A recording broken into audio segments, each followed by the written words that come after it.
The papers were already signed. All I needed was the right time to hand them over. It happened on a Sunday. She came home late, heels in her hand, mascara smudged like she'd been crying. But not the kind you cry for love. More like something didn't go her way. She barely looked at me. Just walked past, tossed her bag on the couch, said, "We need to talk." I nodded.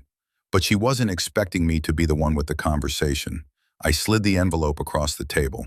Her name on the front, inside, divorce agreement, asset breakdown, a full printout of her spending for the past year, copies of photos she thought no one had taken. She froze, didn't touch it, didn't blink. I didn't say anything, just looked at her.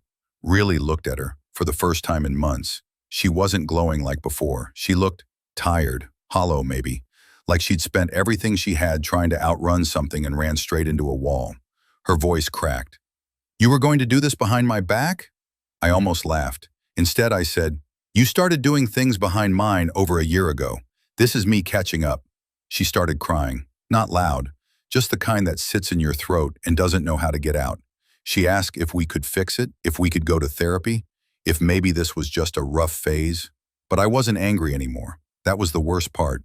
I was done. I told her she could keep the house. I'd already bought another place, quiet, small, out of the city. No more noise, no more pretending. She asked if I'd met someone else. I hadn't. I wasn't even looking. I'd just met myself again. The version she buried under her freedom and my silence. The man who stayed because it was easier than starting over, but who finally realized that easy was never the point.